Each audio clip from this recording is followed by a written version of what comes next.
Hello, Bill. Good morning, Matt. Happy Trump Day. Yes, good to be back in the DMZ. Before we get into Trump, though, I do want to give a shout out to Eli Rector. You may remember, Bill, he sent us years ago, we were looking for a DMZ theme song, and we played it Right, here. That was him. right. And he has a new CD out that he sent to me, and it's good. And if you want to listen to some of it, search Eli Rector Summer, and you can find it on SoundCloud. And this is, I would say, if you're into, it reminded me of sort of a cross between Weezer and the Jason Schwartzman project called Coconut Records. That's my personal what I think. But if you like that kind of music, look for Eli Rector Summer and check it out. And thank you, Eli, for sending us the music. We like it. So this is sort of bouncy summer music. So if you are uh, wallowing in your conservative tears today, this might lift your spirits. You know what's been lifting mine is the music, the Hamlet, not Hamlet. That's the joke. The Hamilton, the Hamilton musical has been lifting my spirits and transporting me back to a different time, and I've been listening to that a lot. But yeah, it could be. We may need some therapy here in this episode. So what in your? Were there a lot of texts last night? Did you get a lot of direct messages on Twitter or on your Facebook threads? What is the feeling among Washington conservatives this morning? Oh, it's mixed, and we know this is we've had a little time to sort of get used to this, but I do feel like this is like maybe the turning of a page. I mean, we may look back at this moment as the moment that it is finished, the completion of the Trumpization of the Republican Party. Maybe we will, maybe we won't, but like this was a turning point. I had about a half hour long conversation this morning with a buddy of mine on the phone, and yeah, the tweets have been sent, direct messages have been sent. And even though we kind of could see this coming, I think that this was a moment. And, Bill, I have a new, the artwork for my forthcoming, the paperback version of Too Dumb to Fail, I think says it all. And it is a picture of the elephant without the dunce cap. He is now wearing Donald Trump hair. I'm not joking. This is actually Excellent. the paperback. So that tells you all you need to know about. So is this a sad day for Matt Lewis or a happy day for Matt Lewis? Is this going to mean just more enormous sales of Too Dumb to Fail? Well, look, I think that you know, on one hand, I think that because politics is really serious and the stakes are really high. It'd be easy to get depressed and to get caught up, but on the other hand, I think that like because my job is to be an observer and a commentator, in a way, it's sort of healthy to just find it all amusing, and those are kind of contradictory places to be. But I try not to get too wrapped up, and I do have to say, yesterday I was on CNN. I was on CNN. I had a roll call piece that came out that was pretty hard on Ted Cruz. But yesterday I was on CNN and I was talking about basically how Ted Cruz held this press conference where he like went off on Donald Trump, and I said it was like a last gasp of his campaign, and I compared it to Marco Rubio, like his sort of weird final moments. And I got a call in the car from from a guy I know who's a fairly prominent conservative writer who started yelling at me and lecturing me and telling me to get my head out of my ass. And I told him to go F himself, and I hung up on him. And he called back, and I let it go to voicemail. And then he called back, and we actually talked for about 15 or 20 minutes, and he proceeded to lecture me about how what I was doing was not helpful, to Ted Cruz.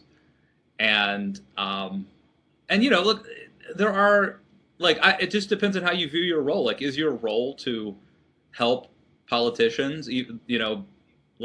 That's a fine thing, but when I'm on TV doing commentary, Look, I always compare it to sports. I'm a Redskins fan, but like, if I'm an analyst and I'm like, the Cowboys are going to beat the Redskins this Sunday night, it's just going to happen because of X, Y, and Z.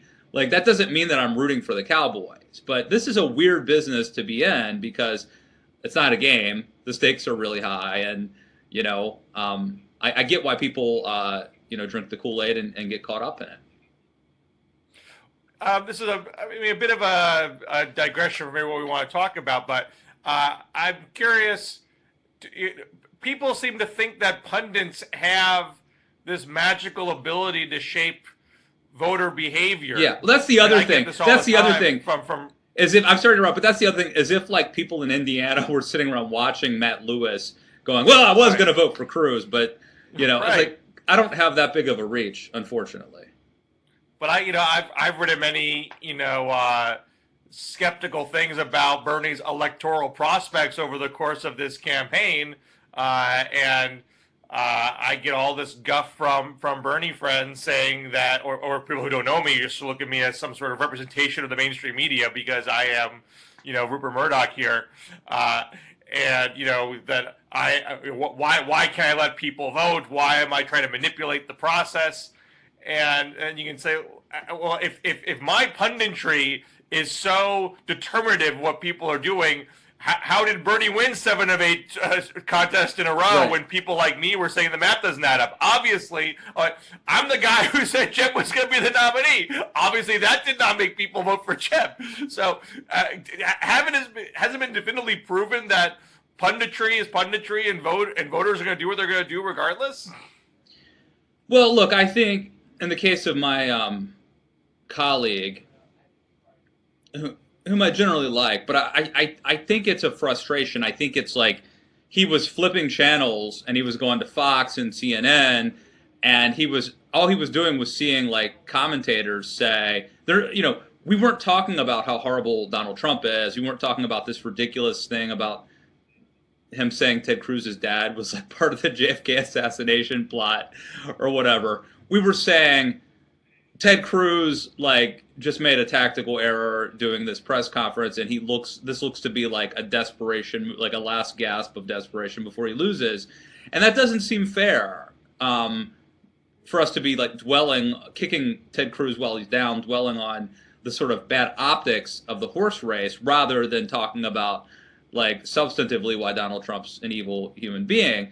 And yet there we were, and I think my friend's sort of flipping around, and then he finally lands on somebody he knows, and he's like, "Okay, I need to get this off of my chest now, so I'm gonna call this person up and give him hell," and but again, it's weird, and here's what I told I don't need to be lectured. If you think you could do a better job, get your ass on TV, and you talk about it. You talk about why Donald Trump's not. Not great. I mean, like, I don't know what more I can say. I honestly don't know what more I could say about Donald Trump than what I've said, including writing a book about, so. Yeah, it's really hard to argue that you're not one of these CNN Trumpkins who is out flocking for Trump all the time. You've probably stuck your neck out before many others. I mean, so many Republicans and conservatives rolled over for this guy. Yeah, you're the one who's been saying he is the personification of the dumbing down of the entire party, and we need to find a way to reject that. How is it that you are now part of the problem? Exactly. So we talked about this a little bit in the past. I mean, I don't see anybody else besides Bill Kristol keeping the notion alive that a third-party candidate could show up.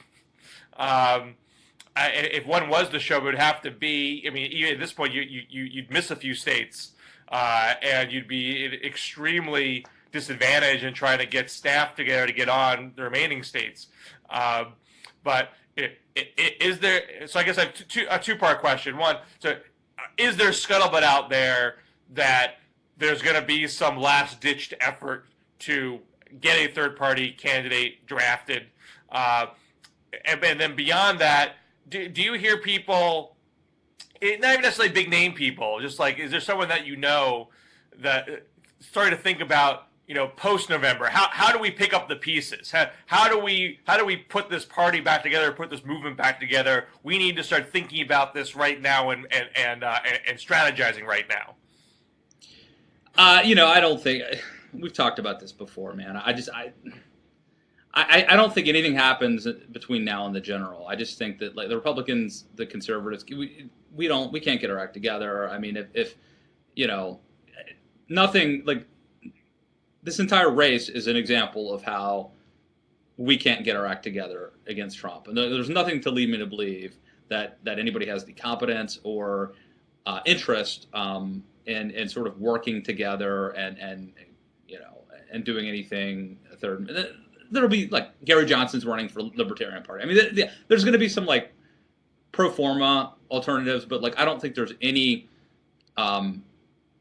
There's the one thing Trump was right about is that the establishment is inept and incompetent and so like, it's not going to happen this time. Now, I do think that there's obviously a chance that if Trump wins, there's going to have to be, like, a conservative movement in waiting. And then there's going to be a real challenge as to whether or not conservatives, sort of suck it up and join with Trump, and he redefines what it means to be a conservative and a Republican, or whether or not they say, no, this is a proud philosophy that goes back to Edmund Burke and maybe even back to Aristotle, and we have to sort of, go underground maybe for a little bit, but keep it alive and not let it be co-opted by Trump. So in the long run, yeah, I think conservatives are going to have a big decision to make. I don't think anything's going to happen between now and November, though, that would give people much hope. Now, there was this Andrew Sullivan piece in New York Magazine, which I tried to avoid reading, and then you made me read it. Great piece. Which I think the title was is America Ripe for Tyranny? And which basically is an argument that don't be sanguine about Trump. Trump could win. Mm-hmm. And the one point about the piece that I do think it was insightful is that I believe it was a book from Eric Hoffer that was 50 years old that notes that the True Believer, is that the one? It was called, that these kind of demagogic moments happen not at the rock bottom of economic despair, but at the point soon thereafter when the recovery is beginning and it's not satisfying to people yet. That's historically when you get these kinds of fascistic movements, and so I think that's notable.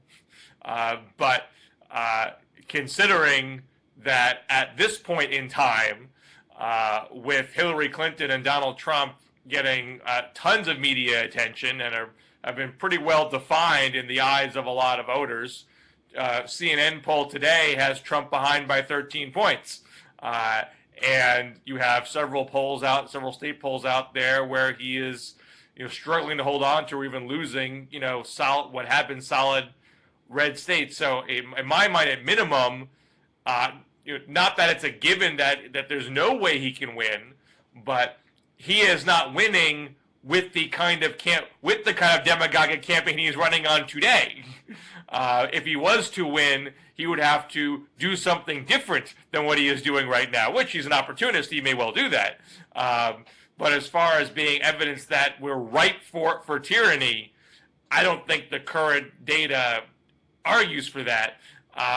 But you seem to not be assuming, at minimum, that Trump is a sure loser. You seem to be persuaded that there is a decent path for him. Is that a fair conclusion to draw? Well, first let me say I thought that was a terrific piece by Andrew Sullivan, because he was able to express some of the things that I wrote about in my book that I've been seeing for years, and some of the things that I've been talking about here but have not been so eloquent in talking about. And it's frankly the concerning part to me about how Trump has ended up getting to where he is today as the presumptive Republican nominee. He has engaged in all sorts of demagoguery, and I feel like the Republican primary electorate, at least, has fallen for it. That this is how tyrants rise, and that it concerns me that what you can't say yet that America is susceptible to this sort of manipulation, but certainly we can now say the Republican primary electorate is.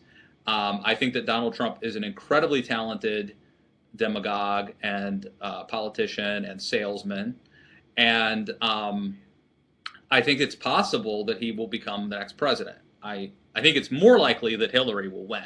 Don't get me wrong. I think there's a lot of range here. I think it's possible that Trump could lose in a landslide, but I don't discount him because, on one hand, you can certainly argue that the general electorate is dramatically different than the Republican primary electorate. That's obvious. You could also argue that Hillary Clinton is much more prepared to take on Donald Trump, having seen what has happened, seen what has transpired, than, say, Jeb Bush, who was obviously caught flat-footed. On the other hand, I think you could make a pretty good argument that Donald Trump is amazingly good at destroying people, and that he's Teflon, that he's tapping into some real concerns out there amongst working class whites especially, that there's a frustration that he's tapping into, and that he's great at destroying traditional politicians who play by the old rules. So I am not, I think it's within the realm of possibility certainly that he will win, and that's if you read if you buy what Andrew Sullivan is selling, that's a scary prospect. But your argument is that his path to winning is doing what he has been doing. Well, I think sort of. So I think, like, obviously he's incredibly flexible. He's a political chameleon. So I think that he can change positions and get away with it. He's already somewhat liberal on issues. So unlike Mitt Romney, who had to sort of go to the right and convince everybody that he's an extreme conservative or whatever, Trump never did that. So Trump could basically say, like, yeah, Planned Parenthood, I don't want to defund them. So I think Trump can blur some of the lines that would normally be controversial, and he can get to Hillary's left on things like nation building, foreign policy, adventurism, and on trade. So he can run against her sort of the way that Bernie Sanders did on some issues. I mean, he's going to hit her from a variety of angles. So I think that part will be different. The part that's going to be the same is that he is going to come after her and try to destroy her. She's going to, the things that, he's going to, like, say that she doesn't have the energy, that she's a grandmother, that he's not sure that, that she's lived with a rapist, and that, it's going to be like every day a barrage. Now, I think what will change, though, another one of the things that will change is the media. This is not original to me saying this, but I think every conservative in America assumes that someday the media will turn on Donald Trump. They will quit carrying water for him for the sake of ratings, and at some point they will become much more interested in helping Hillary Clinton win the presidency. But but we'll see how that shakes out. But anyway, I think Trump will be very formidable, and Hillary. I mean, look, you saw what happened. Carly Fiorina falls off a stage, and Trump that day is commenting on it and be like, Ted Cruz didn't even try to help her. I would have tried to help her up. I mean, like, it's going to be a constant barrage of stuff. Anything that happens on the trail, a mistake she makes, he's going to exploit. He says things that are, like, unchivalrous, that people in good taste would never even mention. They would overlook out of politeness and decorum. He will exploit those things.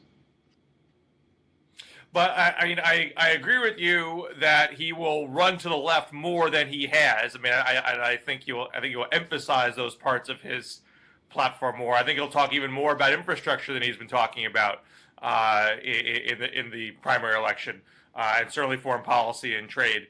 But the other part of the equation, going at her personally, yes, he would do it with more ferocity than maybe the average Republican would do. But it's not the average Republican has been going light on Hillary for the last 20 years.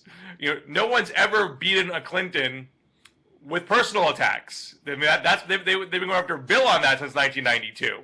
They tried impeachment. They tried to haul Hillary in on Benghazi in October, and that backfired. Why would you think that calling her Crooked Hillary is going to matter now? I mean, that's the one thing that has been fiercely prosecuted to no avail. The people who've been doing this before are down on the ground drawing, plays in the dirt. Donald Trump is throwing 100-mile-per-hour fastballs. Like, you cannot compare anything that's happened in the past to what Donald Trump is going to do. And look, he's not going to try to take her down with a scandal. He's going to basically crowdsource stuff every day to see what sticks to her. Maybe Lion Hillary doesn't work. Maybe it's weak Hillary. Maybe it's old Hillary. Maybe it's grandma Hillary. Maybe it's, Trump will not, have consultants who come up with some, plan. He's going to be doing this on the fly, and he'll find something that sticks. And it's not going to be substantive. It's not going to be trying to convince America that the Whitewater land deal was corrupt. Like, that's too in the weeds for Trump. It's going to be exploiting her. She's too old. She's too weak. She's correct. It's going to be a very visceral. They're the thing. Same age. They're the exact same age. Do you think logic matters to him? Do you think that matters at all to Trump? I think the old attack, I think, is the dumbest of all the attacks. There is nothing in her persona that suggests flagging stamina. If there's one thing anyone can say about Hillary, is that there is enormous stamina and an enormous threshold for adversity. So I don't know what it's going to be. It doesn't even remotely wash. I'm just saying, Donald Trump can take, he finds your weakness, he zeroes in on it, he exploits it shamelessly, and it manages to stick. I don't know how he does it. He is a master at this, and I don't think Hillary has ever encountered. He has never successfully done this to a woman. He's only had one. He's only had one chance. It completely failed. Well, he did. I don't know about the Megyn Kelly. It's hard to say who won with Megyn Kelly or Rosie O'Donnell. The one time he only went up against Carly Fiorina on in terms of actually running against her. And look, she may have won that exchange, but he's now the nominee, and she's now out of the job. She's one of the most ridiculous candidates ever to run, with zero record to stand on. But when he attempted to attack her on her appearance, he had to grovel in the subsequent debate. Him attacking Fiorina is not why Fiorina did not take off, and that was her greatest moment in the campaign. When he attacked her. And Hillary, I think, no one is more practiced at dealing with these sort of attacks than she is. I feel like, when we talk about who has yet to be fully vetted in this campaign, who has yet to see the full force of the general election attack, I think Trump's the one who has yet to feel the brunt far more so than Hillary has. The Republican attacks on him have, I think, maybe 5% of what he suffers. The Never Trump movement started in on some of the Trump University stuff, but it was kind of halting. It was not a sustained attack. There was a lot of sort of lurching from one attack to another and never really sticking with one thing. If the one thing that Clintons know how to do is attack people, so I think there's going to be a very sustained game plan coming into place. I got to tell you, but let me just be honest. I think that there's a very good chance Hillary Clinton will win because she's going to look like the victim, because there's a lot of women who hate Donald Trump, and because minorities have a great reason to turn out and vote against Donald Trump. So I think Hillary wins based on the demographics. But in terms of execution, I think Donald Trump is going to dominate her. I think that he And maybe I'm wrong, but my gut is that she is not going to be able to handle Donald Trump. That he is playing she's playing by the old rules, and this guy, we have not seen anything like him before. He's utterly unorthodox. The rules do not apply to him. He's willing to do or say anything, and then the next day act as if it never happened and come up with a new strategy. I don't know how she's going to be able to fight him. Well, I also don't know. I mean, we've talked about how he hasn't played by the old rules. Well, he hasn't been in a general election campaign before. Some of these old rules might actually still matter. So we'll see about that. Yeah. And two, I already have that problem solved. As you know, Vice President Al Franken, which we all know is going to happen. Just start your Franken bit over from the beginning. Yeah. So look, I mean, I've always felt that, having watched a lot of Jon Stewart, having gone on with Bill Maher multiple times, I've always really sort of believed that comedians are quicker and smarter than your average political pundit. And I get the theory that Al Franken would be great to sort of go up against Trump because he's a comedian and therefore he could be funny and have like quick biting remarks and sort of be the attack dog. But I have to be honest, and I'm not just saying this because Franken's a liberal, and I'm sure he's funny in some ways, but I've never found him to be that funny, and I honestly don't know of all the comedians if he would be the right, like, I've never seen him demonstrate the kind of like quick-witted back and forth ability that would be called for in this case. But maybe I'm just missing it. Well, I mean, I would not argue that Franken is the funniest person alive. But I do think he has shown his quickness in a number of formats, particularly dealing with these kind of right-wing attacks. So there in the piece that I wrote for Politico, I talk of a couple examples where he did it in the Senate hearing room, and there's the one case where he was doing a live debate with Ann Coulter, and they were asked if you can go back in time and be someone in history, who would it be? And she said, well, I would be FDR, so I could not introduce the New Deal. And then he responds, oh, well, if you can do that, I'll be Hitler, so I not do the Holocaust. So I think he has. I think particularly dealing with, conservative broadsides like that. That's his wheelhouse. Well, let me say, while we're talking about people who are quick-witted, let's give some props to those Donald Trump activists who were camped out a couple days ago at the Ted Cruz event, and were basically, I don't know if you saw this, man. They were like finishing. I did see it. It was, I mean, these. So like, there's a type of guy. There's a sort of type of like white ethnic, like Joe, like lunch pail guy that is a Cruz supporter, and they're really quick-witted, and I think it was sort of, I'm trying to look up right now like what the things were that they were. So like Cruz says America's a better country, and the guy jumps in and goes, without you, and then Cruz says, and a question that everyone here should ask, and the guy jumps in, are you Canadian? I mean, these guys were like, I mean, I know it doesn't sound that hilarious, but to be like, it was well executed in real time. I agree with that. In real time to like do that. And see, the problem is, Cruz has this patented pregnant pause that he uses on stage, and it opened the door for them to like jump in. And these were like hecklers. I mean, it was so. Anyway, but anyone else? I mean, Hillary doesn't want to get in the muck with Trump. She wants to stay above the fray. I mean, in fact, she did a CNN interview on Sunday where they brought up, Trump said if you were a man, you wouldn't get 5%, and her clearly planned response was, I'm not going to respond to every ridiculous thing that Trump says. That she does not want the cycle of the campaign to be that Trump says obnoxious thing, I have to be on the defense about it. So you need someone to do that for you. And anybody else out there, Sherrod Brown or Amy Klobuchar or Tim Kaine, like, You don't think Trump's going to eat those guys alive if they try to get in the scrum with him? I just don't see that being I see that being a very painful process that many people won't even want to do.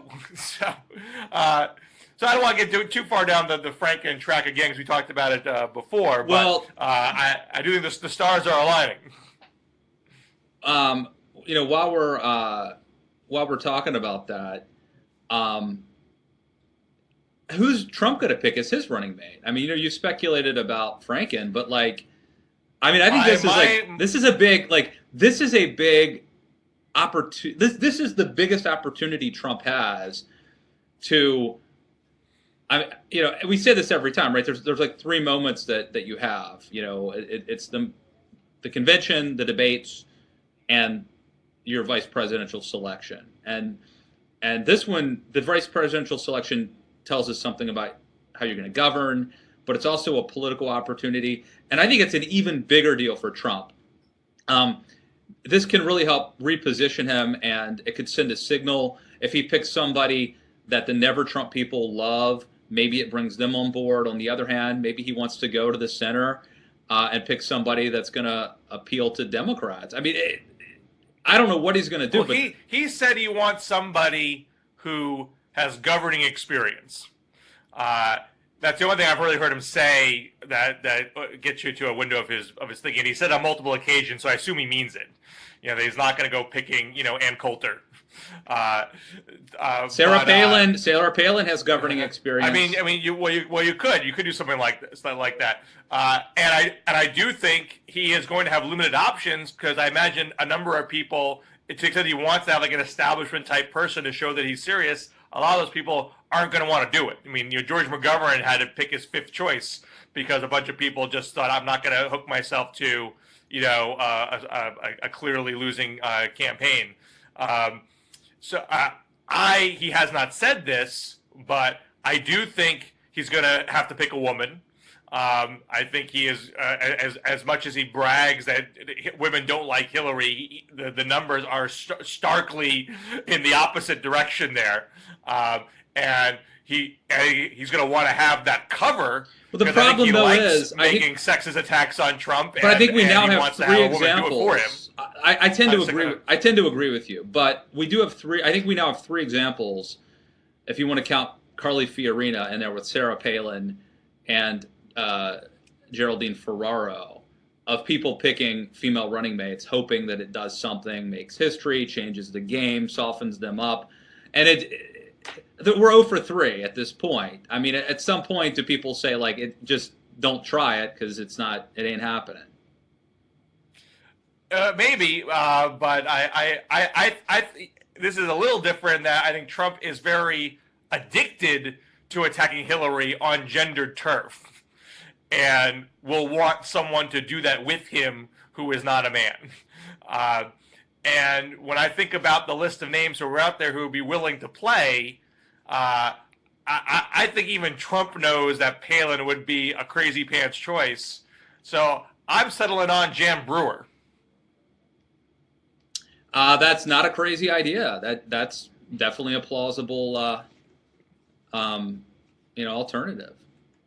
I mean, people are going to talk about Nikki Haley or Susan Martinez in New Mexico, Governor Mexico.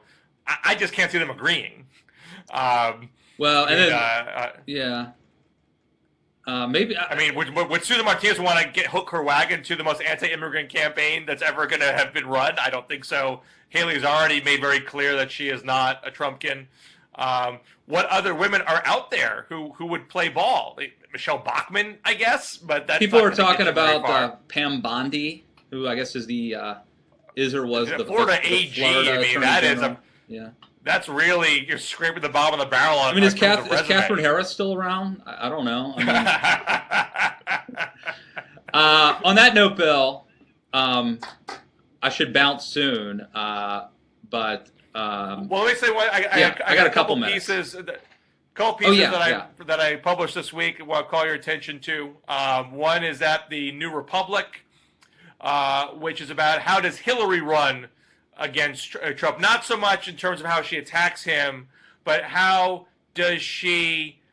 What kind of coalition does she want to put together? Does she want to focus her time on mending fences with the Bernie supporters who are skeptical of her, get them back in the fold, or is she going to be hungry for anti-Trump Republicans and independents, and as a way to not be indebted to the Bernie left and put together a more ideological, diverse coalition that she can present as unifying the country. And so when she wins, she won't have the Bernie people being able to say, you need to do what we want you to do all the time because we brought you to the dance. I don't think this is necessarily, again, if this is a 10-point race for the next several months, it's not a question of what does she have to do to win. I think it's more a window into how does she want to govern. So as you see her make these rhetorical choices, I think it's less so much about specific issues. I think she's pretty much laid her issues markers already on foreign policy and trade and economic inequality issues. I think she's already drawn her lines. But rhetorically, what does she emphasize? What issues does she prioritize? Does she talk in Bernie's language? Does she talk in more unifying language? I'm so caught up with this Hamilton musical that I hear you like, what does she emphasize? What does she prioritize? I'm like rapping your commentary. I'm telling you, Bill, this you're gonna love this musical. 16 Tony nominations. I want to see the musical. I want to hear the sound until I see it. And the other thing I wrote at Real Clear Politics, Bernie is really pushing this notion that closed primaries are unfair, because if independents don't get to vote, not only is it hurting him directly, but the argument is that you're not getting the best electable candidate. Independents get to vote in the general election, so if you're shutting them out of the primary, you're not getting a true cross-section of the country, which, that's wrong because independents are not the swing. Romney went independents in 2012 and still lost the election because independents as a whole, today lean right. It's the question of who wins the moderate vote in these primaries has been Hillary, not Bernie. So he's winning left-wing independents, not centrist independents. So that doesn't tell you all. It tells you something. It just doesn't tell you everything. But the bigger question is it really true that if it were not for closed primaries, Bernie would be winning? That's just mathematically wrong. We've now had 20. Most of the primaries are open primaries. We've only had. I believe it will be 8 total. I'm sorry, I feel the numbers aren't right off the top of my head. I think we've had 8 so far. I think there are a few more ahead. We've had 20 open primaries. Bernie has lost 13 of the 20.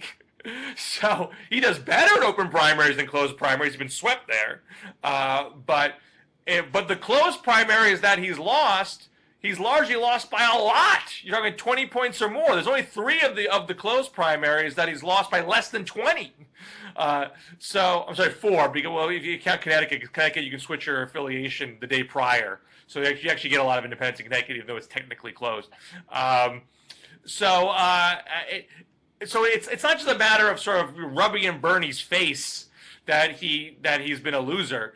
It's more, I think, a question of what does it make sense for Bernie to be talking about right now. He wants this revolution to continue. He wants to have leverage at the convention. He wants to show that his platform is the future of the party. If he's telling his supporters something that is just wrong, and he drives them into an obsession about nomination process rules reform, that's just taking his revolution in the wrong direction. That doesn't actually help the next Bernie win. The next Bernie needs to be able to win on the merits of the case. I'm getting sick of this establishment message. That I just don't think you get it, man. You just don't get it. I'm giving him advice. If he wants the platform to say it's $15 minimum wage, it's break up the banks, it's ending the trade deals, it's Medicare for all, it's free college. You got to focus your resources on that. You get tangled up in superdelegates and closed primaries, neither of which actually prevented you from winning the race, and it's not going to prevent the next Bernie from doing well. You're wasting your political capital. No, I think you're right. I think you're right. You got to major. He's majoring in the minors and minoring in the majors right now. So take that advice, Bill Scher. I like it. Make America great again. So check out those pieces. What else do you got going on, Matt? That's it. A lot of CNN. A lot of CNN commentary. Got the new cover of the forthcoming paperback of Too Dumb to Fail. And I just, the podcast is doing good. I just interviewed Andrea Tantaros about her new book about feminism and that sort of thing. So check out the podcast. Matt Lewis and the News, yeah. Always good to talk to you. My congratulations / condolences to you on Trump's victory. Well, I, for one, welcome our insect overlords. And let me just say that as an influential member of the media, I could be useful for Donald Trump to keep around. This is Kent Brockman reporting. Till next week. All right, man. Have a good one. You too.